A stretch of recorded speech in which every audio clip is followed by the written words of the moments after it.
Pierre Vilain, on vous a vu en plateau vivement réagir aux propos du ministre de l'Intérieur. Oui, bien sûr. Moi, je disais, pendant que M. Castaner parlait, qu'il ferait mieux de s'abstenir de parler, parce qu'il met de l'huile sur le feu.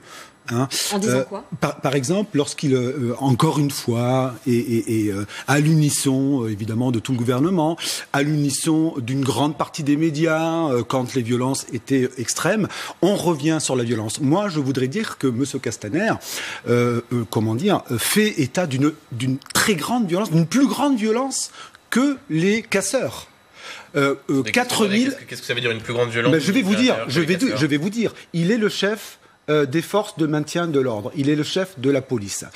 Il y a eu 10 gilets jaunes morts, dont une dame sous l'effet de l'explosion d'une grenade tirée par les forces de l'ordre. Que je sache, il n'y a eu aucun fonctionnaire de police décédé sous les coups de casseurs. Non mais attendez, je suis en train de dire. Dans l'exercice de leur fonction, je dis que l'État a fait faire à ses forces de l'ordre un usage de la violence disproportionné. 15 à 20 personnes dont l'œil, qui n'ont plus d'œil pour toute la vie. Pour des manifestations mains arrachées. Illicites. Madame, non, mais ça ne justifie pas de tirer dans l'œil d'une jeune femme de 20 ans, étudiante à Amiens, d'un jeune homme hier à Nantes qui est entre la vie et la mort. Madame, ça ne justifie pas de tirer des balles qui tuent. Ça ne justifie pas ça, madame. Ça ne justifie pas. Vous justifiez que tirer des balles qui tuent. Oui, alors voilà. Rappelons quand même qu'évidemment les policiers n'ont pas tiré à balles réelles. Vous laissez entendre que les policiers tirent à balles réelles. Non. Par exemple, les grenades GLFI 4. Il a été démontré par l'inspection générale de la police, c'est pas moi qui le dis, un rapport de l'inspection générale de la police, que ce sont des armes dont les blessures peuvent être mortelles. C'est pas moi qui le dis, c'est l'inspection générale de la police. Excusez-moi, mais sur le mouvement des Gilets jaunes, il n'y a eu aucun manifestant mort à suite de l'action des policiers. Il faut être clair à un moment dans ce qu'on dit. Il y a une dame qui est morte sous l'effet de l'explosion d'une grenade à Marseille. Une dame de 80 ans. Oui, vérifiez l'information. Oui, mais c'était dans le cadre des manifestations à Marseille après l'effondrement de l'immeuble. Ce n'était pas dans le cadre des Gilets jaunes. Ce que je veux dire par là, c'est que on pointe du doigt la violence des foules haineuses.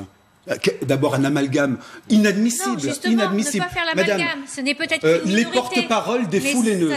Ce sont les propos de M. Macron. Oui. Les porte-paroles des foules haineuses. Les foules haineuses, c'est donc les gilets jaunes qui se rassemblent. C'est comme ça que c'est entendu. Et donc voilà. Non, c'est ceux dont on a vu les actes à la télévision. Laissez-moi poursuivre et laissez-moi m'expliquer clairement pour que on me comprenne bien. Quand on nous renvoie sans cesse à notre violence, à la violence du mouvement, plus exactement, ou en tout cas de ceux qui gravitent autour, de ceux qui sont sans doute des casseurs et des pilleurs. Moi, j'en ai vu. Et j'ai vu des gilets jaunes s'interposer quand il y avait des casseurs. Je renvoie la question de la violence à la violence de l'État, à la violence sociale et à la violence des forces de répression. 4000 arrestations, 1500 personnes gardées à vue, des centaines de gens. L'État est dans ses missions. Non, l'État n'est pas dans ses missions, madame. La France, renseignez-vous, madame.